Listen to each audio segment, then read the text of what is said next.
Grand Rising family, welcome to the Black Hot Fan Network 54 Correspondence Show on the 27th day of July, the year 2021. I want to welcome each and every one of us to yet another interesting broadcast of the 54 Correspondence Show. In case you're joining us for the very first time on the 54 Correspondence Show, we get to discuss different issues around the continent of Africa. It could be current affairs and political and social economic sphere. It could be news, even in environmental issues. We get to cover a little bit of that and everything else right here on the Black Hot Fire Network 54 Corresponding Show. We are live and interactive on different social media platforms. You can find us on Twitter. You can also find us on our Facebook, Black Hot Fire Network Radio Station. And you can also find us also on Instagram, Black Hot Fire Network. How is your Tuesday coming along? I hope that you are enjoying your morning so far. Right here in Nairobi, it's actually 2 minutes to 22 minutes. 22 minutes to 2 p.m. And I do hope that you are doing wherever you might be tuning from. I want to welcome you so much. And in Swahili, we normally do say karibuni sana, which simply means you are very, very much welcome. In case you have a question or you would like to find us on email, you can write to us, blackhotfireafrica@gmail.com. And we would be delighted to hear from you, regardless of whether it's a comment, a question, a query, a suggestions. All these things we are open to hearing from you, and we invite your feedback. I just played as an instrumental that is known as Ouagadougou. Whomever created that particular one labeled it Ouagadougou. And Ouagadougou happens to be a West African capital, the capital city of Burkina Faso. In case you would like to tour West Africa, and you're wondering what particular cities perhaps that you might like to tour, I do believe Ouagadougou might be on your list. It's a capital city of Burkina Faso, and the people of Ouagadougou, or the people of Burkina Faso, they are known as the Burkinabe people.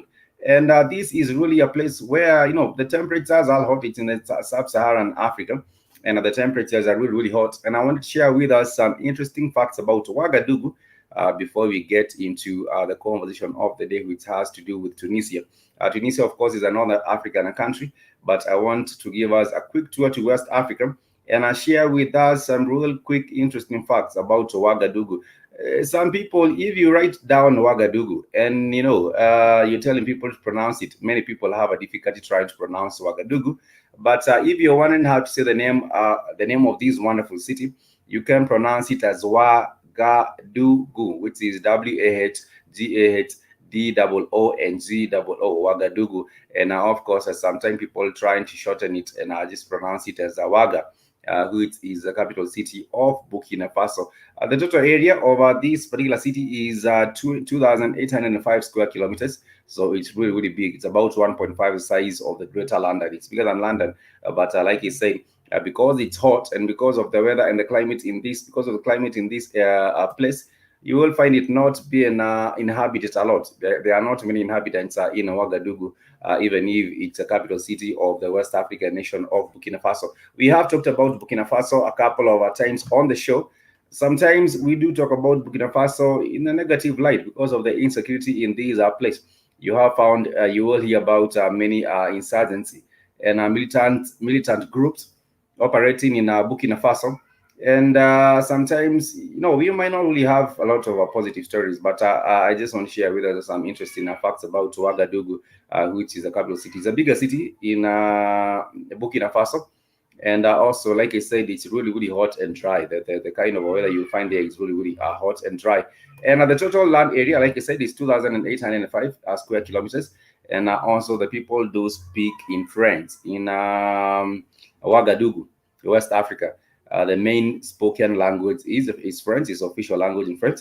Of course, we do have other different ethnic languages in the country, but it's also worth noting that Burkina Faso was a French colony. And this is a flag of the country that I'm sharing with you. It has a yellow star in the middle, and then the color comes in red and green. This reminds me about another new flag that have come about, and this is a flag of Biafra. We know that Biafra is not a country in Africa, but there have been some people that have been agitating for the freedom of Biafra and a secession from the larger Nigeria. There was a war that was fought in 1960, in the late 1960s, from around 1967 to 1970, which led to the loss of about 1 million people. Let me just pull up the flag of Biafra in case you're wondering what I'm talking about.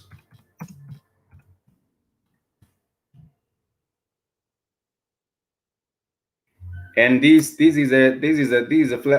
flag of Biafra. Also, it also has some red and green as well, and also a sun in the middle. For Burkina Faso, we saw it has a star in the middle, a yellow star in the middle. So this is a flag of the former republic, the former Republic of Biafra, consisting of a horizontal tricolor of red, black, and green touch with a yellow, golden rising sun over the golden but so you can see a little bit of some similarity between these two flags, that the one in Ouagadougou, Burkina Faso, and you can also see the one from Biafra, which has also been labeled as the land of the rising sun by the freedom fighters who are really, really fighting for the, for the emancipation or the secession of Biafra from Nigeria. These are Igbo people who do not want anything to do with the government of Nigeria. And they have said that most of the time they are normally sidelined. They have been sidelined. And there has been one of the separatist movement, the separatist leader, the leader of the separatist movement. And he was actually arrested in Kenya. And he was taken back to Nigeria. Right now, there is a lot of controversy going on around the well-being of this particular individual. He goes by the name Kanu. He is a leader of the indigenous people of Biafra, also known as IPOB, a prominent separatist movement proscribed in Nigeria. It's really illegal, but he was arrested in Kenya, and he was taken through the Jomo Kenyatta International Airport and taken back into Nigeria. Yesterday was expected to be the trial of this leader. And like I said, Biafra is not a nation in Africa. It's not a nation in Africa. It's not identified as such, but it's part of Nigeria that has been agitating for its own self-rule. It's just like we have Tigray in Ethiopia. Tigray is not a country. It's just a region that is a part of Ethiopia, but it has been fighting for secession from our mainland Ethiopia. So what is happening now with Biafra is that the leader of this movement, the movement for the liberation of Biafra, was arrested in Kenya, like he said, and he was supposed to be taken to court yesterday. He was supposed to appear in court yesterday, but then again, he did not show up. He was not presented before court. So he was the part of these individuals who are part of the separatist movement.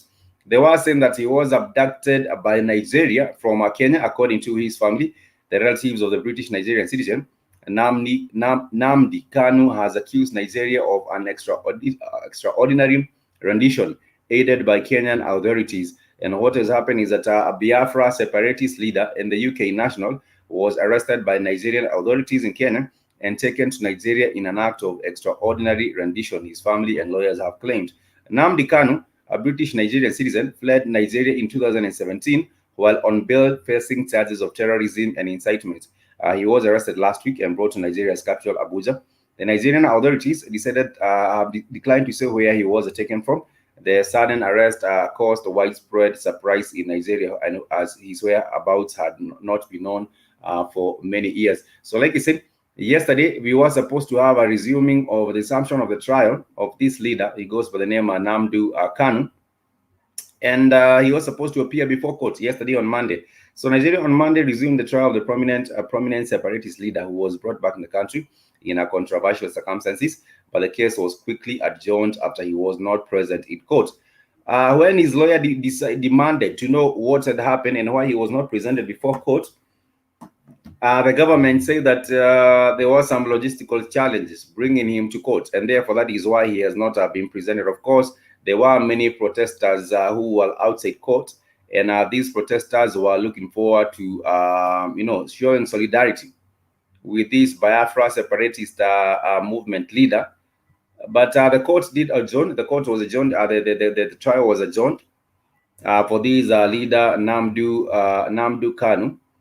And the trial of the Nigerian separatist Namdu leader, the leader of the indigenous people of Biafra group, has been postponed until October 21st due to his absence in court. The security forces holding Kanu did not produce him in Abuja's courtroom on Monday. The Abuja Federal Court Judge Binta Nyako adjourned the trial on Monday after waiting hours for the state security services to provide Kanu, who has been in their custody since his rearrest late last month, like you heard from Kenya. And the journalists were kept from the courtroom. Earlier, the supporters, the legal teams, and the journalists were barred from entering the courtroom by the security agents. Kanu was rearrested in Kenya on June 27th after almost 4 years after he evaded arrest and fled the country. He risked a death sentence for treason and other charges against him, which include terrorism and instigating public violence, leading to loss of lives.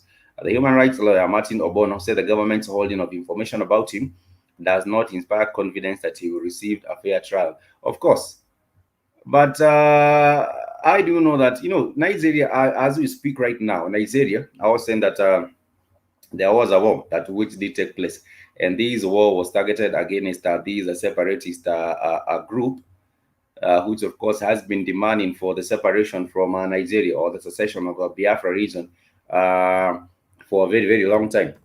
But that has not been seen to, the government has fought really hard to make sure that there is not a secession of this region, because it's also rich. It's also very, very rich. So Biafra, officially, the Republic of Biafra was a secessionist state in West Africa that existed from 1967 to 1970. That is a little bit of the info regarding Biafra. And its territory consisted of the eastern region of Nigeria, eastern Nigeria.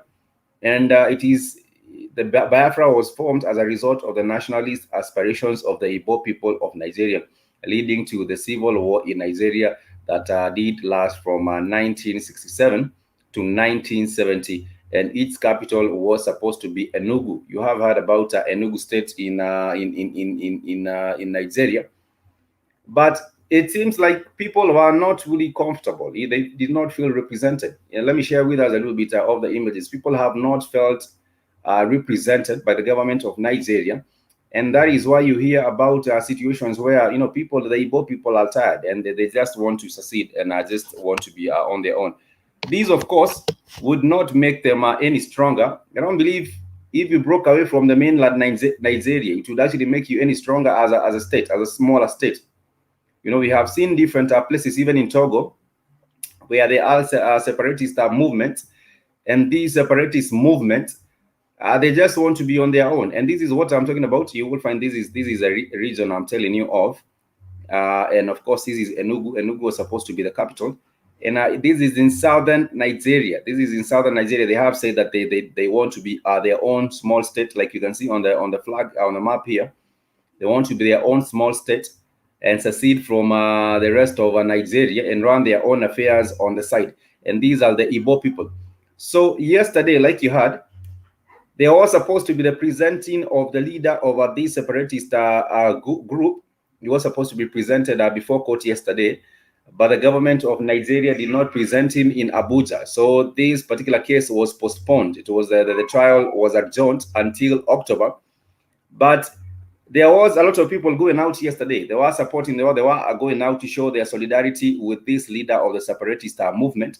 And like you can see, there was the killing of many people between 1967 and 1970, when the federal government of Nigeria went in the offensive, and they were looking and fighting the separatist army, which was in the southern region of Nigeria, the place known as Biafra. But this is what you will see. This is what you will see. You will see a lot of info about why they did feel that they wanted to be a separate nation.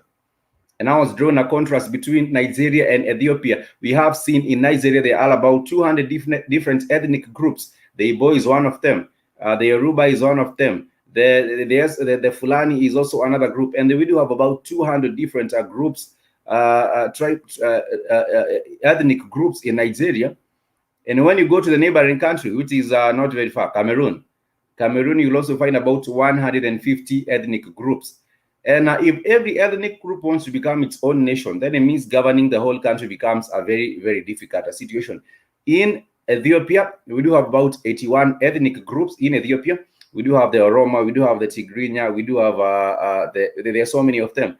And right now we're hearing about the Tigrinya wants to become their own nation, stand alone from the federal government of Nigeria and have their own autonomous region or a country. And this is also what did happen with Eritrea and Djibouti. Eritrea and Djibouti were once part of Ethiopia, but eventually they became their own regions and they became their own autonomous governments, even becoming their own self-ruling governments or self-ruling nations.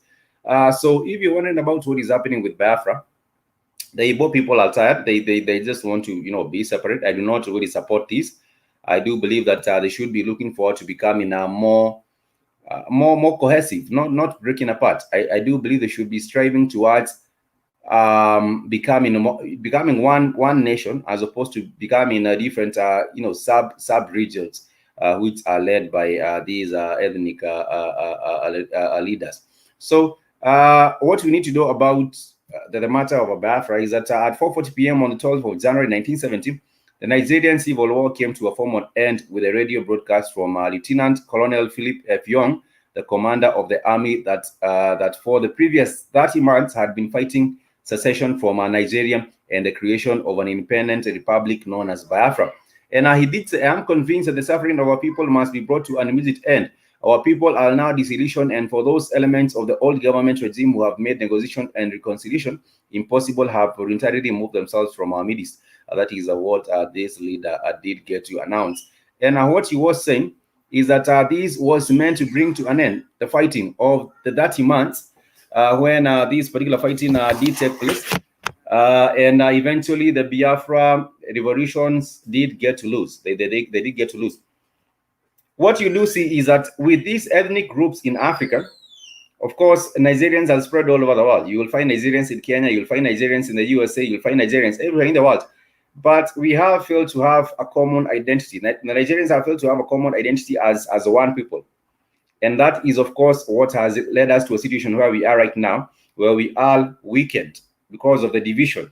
If you want to see yourself as a Nigerian from the Igbo community, another one want to see themselves as a Nigerian from the Yoruba community, another one from the Fulani community, it makes the work of even developing the country very, very difficult. I do know for a fact that if Nigeria was to get its act right, being the country with the biggest population on the continent of Africa, it would be able to inspire the rest of the African continent towards unity. If Nigeria was to get its act right, we would be able to inspire the rest of the African nations towards unity.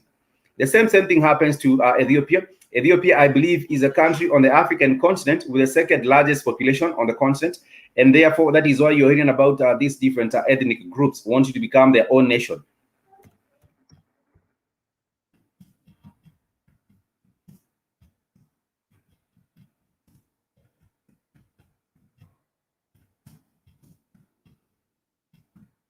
And that is why you're hearing about the fighting of the Tigray. And these Tigray forces are fighting against the federal government in Ethiopia. And I was saying also Ethiopia, if Ethiopia was to get its act right and people came together into making one strong nation, then it would also inspire the rest of the Africans to also follow the same path. But in Ethiopia, we do have about 112 million people, according to a census in 2019. And this makes it the second most populous nation in the continent of Africa after Nigeria, and also the fastest growing economy in the region. But what has happened is that attention has shifted. Instead of attention going towards unity, now attention now goes towards, disintegrating into smaller regions, which of course has led to the decline of the continent of Africa. Sister Stephanie, thank you so much for joining us on the broadcast. You're saying morning spites. Morning to you too. I hope that you are doing well. Sister Stephanie, let us know where you're tuning from. Are you tuning from Zazi? Please let us know. I would just like to give a quick shout out to the people of your city. And thank you so much for joining us on the broadcast. We appreciate your time. We were discussing a little bit about the matter of the two countries, which is Nigeria and Ethiopia. And we were discussing about the arrest of the separatist leader, the leader of the separatist movement in Ethiopia, in Nigeria. And what has happened is that he was not presented before court yesterday. And the lawyers have come out and they were asking whether they were asking about his well-being, because if you're not presented before court, and the court and the reasons given is that there was some logistical challenges, then that would have been communicated, to the court. But the trial has actually been adjourned. And what has happened is that this leader of the separatist movement has been receiving a lot of support, even from the Igbo people, like I said, in southern Nigeria. What you realize is that in Nigeria, there are two, because of religion. Let me just try to break down how Nigeria is. Because of religion and tribalism, Nigeria has disintegrated into something that is almost becoming ungovernable, because of religion first and foremost, and because of tribalism. When it comes to religion, we do have the northern part of Nigeria, which is predominantly Muslim, and almost 80% of the northern region of Nigeria is almost Muslim. And of course, we do have the traditional spiritual systems in that particular part of northern Nigeria. But about 80% of northern Nigeria is Muslim. And then when you go to southern Nigeria is predominantly Christian. And of course, we also do have the other traditional religious systems in Nigeria in the southern region. But about 80% of the southern is really Christian. And then apart from that, that is the breakdown of the religion in Nigeria. Then from that, we now go into tribes. Like I said, in the southern, we do have the Igbo. In the northern, we do have other different communities. And every other community, most of the time, you find them trying to see themselves as a smaller group. And with this particular kind of a thinking, then we cannot have any kind of a development. It makes a country even almost become very, very difficult even to govern. So yesterday was supposed to be the resumption of this trial of the separatist leader. You can see him holding the flag. This is the flag of Biafra. And you can also see it's very, very different from the flag of Nigeria. The flag of Nigeria doesn't have a yellow on it. So what the government is trying to do is really sentence this leader. He's known as an Namdu. This is a flag of Nigeria, and this is also this is a flag of Nigeria, and also the map. The map of Nigeria looks like sticks. But I'm talking about this region at the bottom here, the southern Nigeria. This is where we do have the Biafra, which of course wanted to declare itself as a state. And the federal government went into a war, and there was a civil war which lasted for about 3 years. Between 1967 and also 1970, with the federal government fighting the separatist movement right here in the southern tip of this particular country. But far away from that, I was drawn to attention the matter of the arrest of this separatist leader. I was saying personally, I do not believe that having two different states makes anything better. Even if you're to be given your own country, you would still be facing the same challenges. The challenge that you are facing includes tribalism, they include corruption, they include religion. These are the divisions. These are the challenges that we are facing as an African people, whether be it in Nigeria, whether be it in Ethiopia. And even for tiny countries such as Togo, let me even take us to Togo and show us Togo. Let me take us to Togo. And this is a tiny country. And if you're looking at the country, let me just show you what Togo looks like. This is Togo right here on the map, as you can see. And it's actually also very, very close to, it's between Ghana and Benin. Togo is the red spot here that you can see. It actually looks like a rectangle. It's not really a perfect rectangle, but this is a country which is known as Togo. And let me try even blow up the image. Let me try blow up the image. It's between, it's really between Benin and Ghana. It's just like part of Ghana. I do believe at some point it was a part of the old Ghana. But this is the country which is known as the Togo, the Republic of Togo, the Togolese Republic. And it also borders Burkina Faso at the north.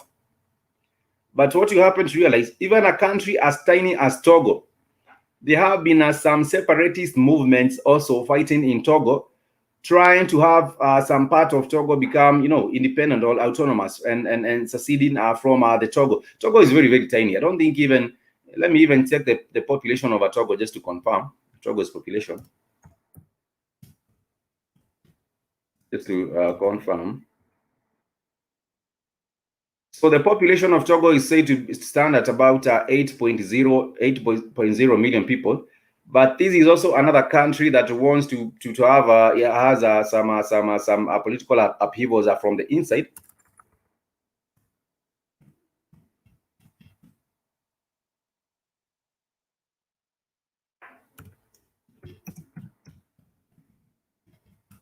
And you will also hear about Western Togo.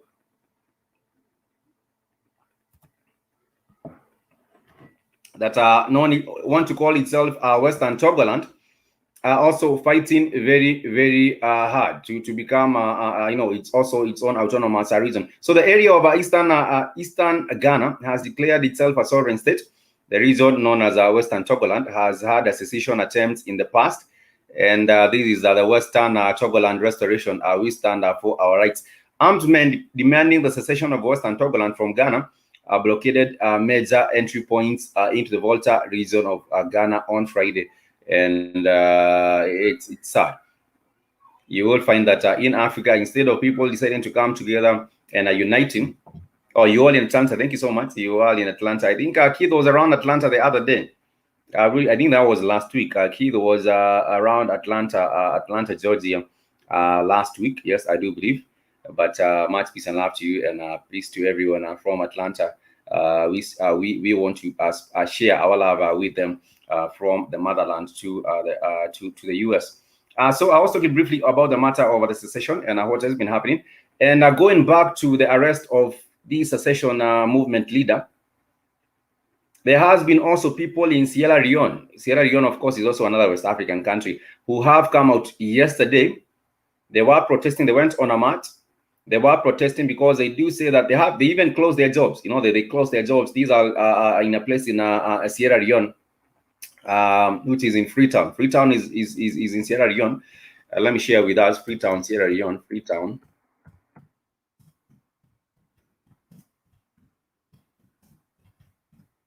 So we do have the people of Nigeria doing businesses everywhere. You will find them in South Africa. You will find them in Sierra Leone. You will find them everywhere. So what was happening yesterday after the arrest, in connection to this particular case that is happening in Nigeria, is that there are some businessmen of Igbo descent. There are some businessmen of Igbo descent. Who do get to operate businesses in downtown Freetown. Freetown is in Sierra Leone. And they did shut their businesses yesterday because they were also standing in solidarity with Nnamdi Kanu. Nnamdi Kanu is a leader of the separatist movement of the Biafra. And of course, he is Igbo. So the Igbo also decided to close their businesses in Sierra Leone. Sierra Leone is miles from Nigeria. It's so many miles from southern Nigeria, where we do have the Igbo people. But they did shut down their businesses yesterday in protest, demanding for justice and the release of their leader, who is now arrested in and of course under the security forces in Nigeria, in Abuja. That is where he is being held. So that is a little bit of what is happening. Are you saying have a nice day? You have to go to work. It's all good. You can check out the broadcast a little bit later. And I also thank you so much. We are wishing you a happy and a productive day as you go about, as you get to work right now. Have an enjoyable day. I was talking about what is happening, of course, in Freetown. Freetown, the Igbo people have also shown solidarity with the arrested leader over the Biafra movement. And like I said, about 1 million people did lose their lives between 1967 and 1970 because of this fight that was taking place in Biafra, the southern region of Nigeria. And what did happen is that Biafra was even formally recognized by Gabon. It was also formally recognized by Haiti. It was also formally recognized by Ivory Coast, and it was also recognized by Tanzania and Zambia. And other nations which did not give official recognition but provided support to us to an assistance to Biafra included France, Spain, Portugal, Norway, Rhodesia, and South Africa. These are some of the countries that have been said to have given support to Biafra to become its own independent state. And Biafra also received aid from non-state actors, including the Joint Tax Aid, the Holy Ghost Fathers of Ireland, and under their direction, the Caritas International and the U.S. Catholic Relief Services, the Medicines Sans Frontieres also originated in response to the suffering.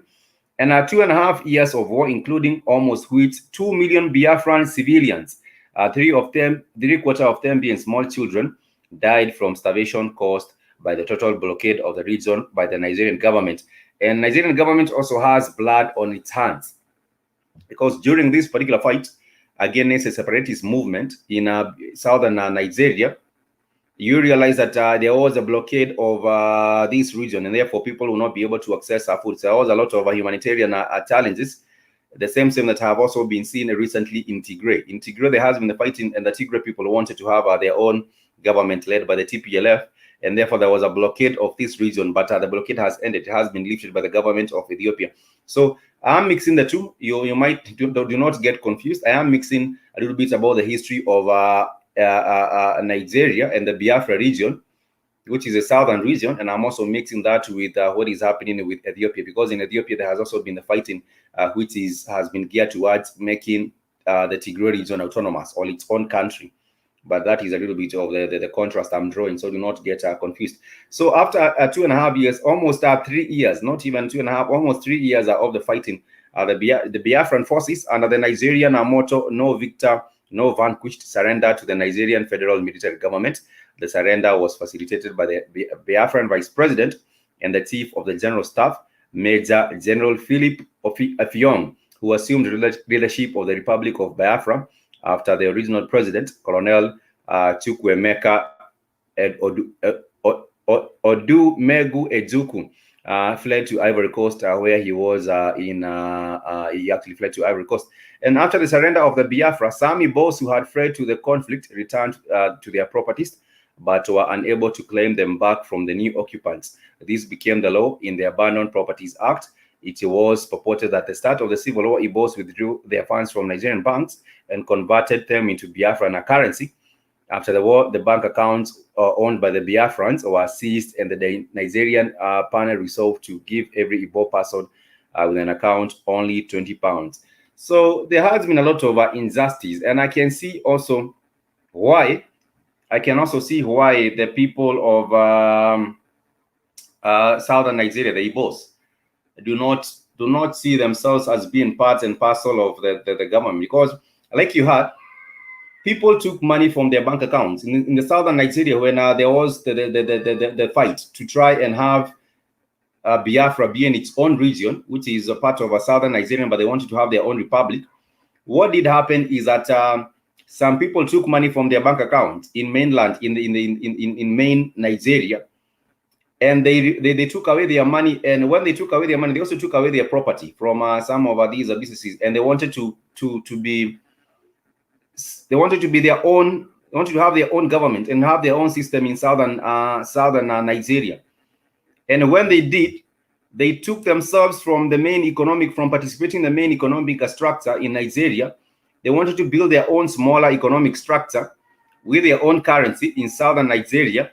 And this, like you heard, it really did not serve to their own. It did not benefit them at the end of the day, because what did happen is that they converted their money and made it into another currency, which is the Biafra currency.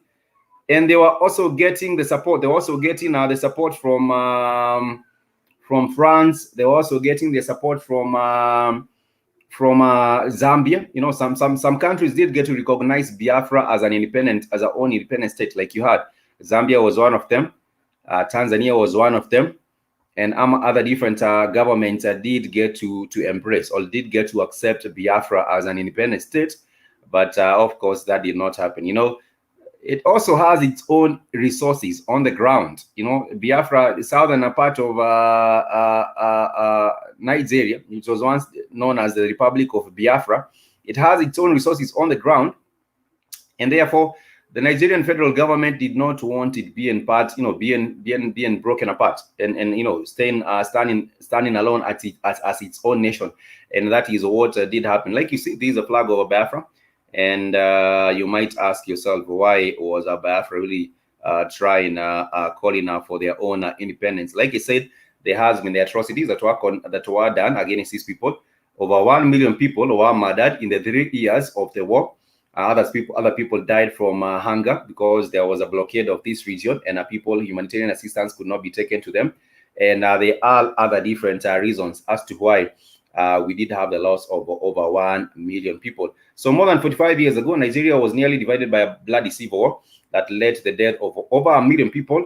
Now a revival of the secessionist sentiment in southeastern Nigeria among supporters of the historical Biafra threatens to undermine President Buhari's vision of a united Nigeria and has spilled over into regional violence. Thousands of protesters have taken to the streets in southern Nigeria in recent weeks following the arrest of the prominent Biafran pro-activist who has been accused by the Nigerian authorities of hate speech and treason, as well as demanding their colleagues' release. Some protesters are calling for the establishment of an independent Biafra once again. The protests have resulted in several deaths, and Nigerian authorities have warned that anyone sowing discontent or inciting the public disorder will be dealt with firmly as tensions continue to flare. This is what was happening some times back. And in 1967, the Nigerian military officer Odumegu Ojukwu declared the Republic of Biafra, an area mainly populated by the Igbo ethnic group, as independent in southeastern Nigeria. The Nigerian military consequently entered into a civil war with the Biafrans, encircling the region and blockading supplies from reaching the population. As a result, more than 1 million people died, mainly due to starvation. And like I said, people do feel a lot of anger with the government and how they dealt with the matter. They do feel a lot of anger because some of them were just killed by the military, by the federal military itself. So to the point where we are right now, there has been the arrest of one of the separatist movement leaders. He's known as Namdi. And many people have been calling for his release, especially the Igbo from the southern and eastern part of Nigeria. I was saying, for me, I do believe that separation does not help.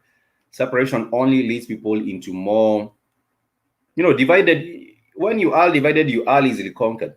And now I'm saying we do have about 200 million people in Nigeria. And we also do have about 200 different ethnic groups in Nigeria. And if every other ethnic group wanted to see itself as separate and become its own region and be autonomous, then it means that it would have about 200 different regions in Nigeria, which it wouldn't make any sense. So I would actually urge the people of Nigeria, very, very soon, I hope that we can be able to have a guest from Nigeria on the broadcast so that they can also be able to let us know what is happening on the ground and why are the people of southern Nigeria, who are southeastern Nigeria, that they both very, very dissatisfied with how the government has been running its affairs. For one, I do know it has to do with corruption. The government of Muhammad Buhari, who is the president of Nigeria, it has become very, very corrupt. In order for you even to secure any government contract, there has to be some deals that have to be under the table. And because of this, you do find that the economy of the country has been very, very much affected. The rate of inflation has gone up. And you realize that because of these kinds of problems, people have still been stuck in poverty because you cannot access economic opportunities, opportunities to advance economically. Even when you try to do so, you have to pay some bribes. And because of this corruption, it also means that the money that is coming in from the oil, Nigeria is one of the largest oil producers on the continent of Africa. We do have the association of the oil producing nations corporation, or a block of the oil producing countries, and Nigeria is one of the biggest oil producing countries on the continent. We also do have Angola Angola is also another large oil producing country. We also do have Sudan, which is also another large oil producing country. But what do these three countries have in common? There is a lot of either civil wars going on, or also a lot of military insurgents, militants and insurgency going on in these particular countries. Like I said, Sudan, there has been a lot of political chaos in Sudan. Go back to Angola. In Angola, there was a civil war which lasted for very, very long. And all the countries that do have oil and do have lots of resources on the continent of Africa, they have been destabilized. And of course, you can also guess that the destabilizing has also come from external factors. Like you do here with Biafra, which is southern Nigeria. It was being supported by countries such as France, and we know what France has done with countries that have been colonized by the French in Africa. There has been a lot of destabilizing of these areas. For example, go to Burkina Faso. You will find a lot of fighting in Burkina Faso. Go to Mali. You will find a lot of fighting and instability in Mali. All the countries that are colonized by the French, we know that the French really has the blood on their hands because they have supplied weapons for most of these particular militant groups. And they have also been involved in even funding to different extents some of these groups, and their involvement is actually known. If you go to these puppet leaders and get to inquire about French involvement and French participation in destabilizing these African countries, it is very, very much well known, though it has not been put out there. But people do know the French have been involved in destabilizing the country, the nations in West Africa, and not just in West Africa. Recently, we were talking about Madagascar. Madagascar is not a West African country. Madagascar was a French colony. We also know about Haiti. Haiti was also another French colony. But look at where these countries all are today. In Madagascar, they were expected to have an election very, very soon. But there was an attempted plot. That was geared towards assassinating the president of Madagascar. In Haiti, we know that the Haiti former president was murdered because there was an assassination, and they did kill him in his own home at 1 a.m. in the night. So if you look at the common underlying factor, I do know that our friends' influence or friends' involvement can be seen in all of these, either be it in West Africa or even in Madagascar, where there has been an attempt or a plot that has been geared towards the killing of that particular president. You look at the continent of Africa, because of the puppet leadership and because of lack of independence, we might see that you have independence and freedom on the continent of Africa, but that is far from the truth.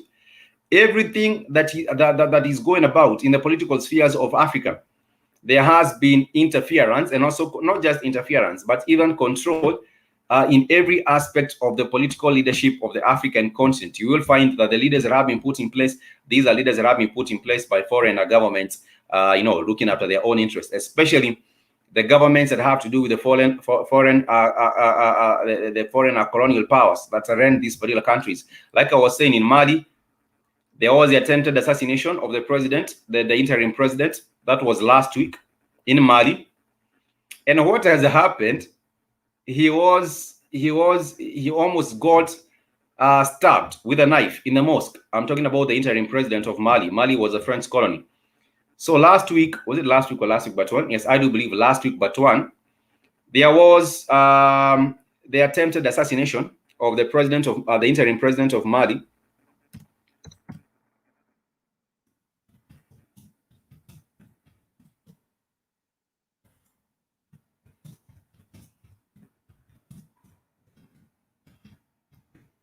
And what did happen is that what happened is that when this interim president went to the mosque for prayers, he actually went to one of the mosques for prayers. A man came and wanted to attack the president with a knife. He almost stabbed the president with a knife. And of course, he was apprehended. You know, there is security around the president. But in the mosque, you wouldn't expect someone really come with a knife in the mosque. But that did happen. The interim president of Mali was attacked, and he almost got stabbed with a knife in the mosque when he was conducting his his prayers. But now the funny thing is, and it's not really even funny, because that individual that went and wanted to attack this president and stab him to death with a knife was arrested. Of course, he was apprehended, and he was, of course, put behind bars. But even as the investigation was going on, to find out, who had paid him, who had sent him to do this work, or was he working alone, or was he working as a part of a group? What did happen is that right now they say that the suspect has died in custody when he was being detained. The Mali's government says the man detained for attempting to stab the transitional president has died in hospital while in custody.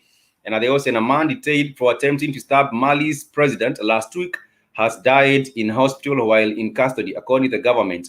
And they're saying that the interim, the president, who is known as a Goita, was unharmed after the attack that did get to take place, I believe, 2 weeks when he was he was in the mosque for his Eid prayers. The attempted stabbing of the Colonel Assimi Goita was on July 20 at a public ceremony at the Great Mosque of the capital of Bamako to celebrate the Muslim holiday of Eid al-Adha. Goita, a special forces colonel who staged 2 coups within the 9 months, is now Mali's transitional leader, was unharmed in the attack. The suspect was detained and an investigation was going on. The perpetrator was immediately apprehended by the forces during the security services. And what did happen is that the suspect was admitted to hospital where he died, the government said, adding that an investigation in the cause of his death will be carried out. So they have also said that they do not know the real cause of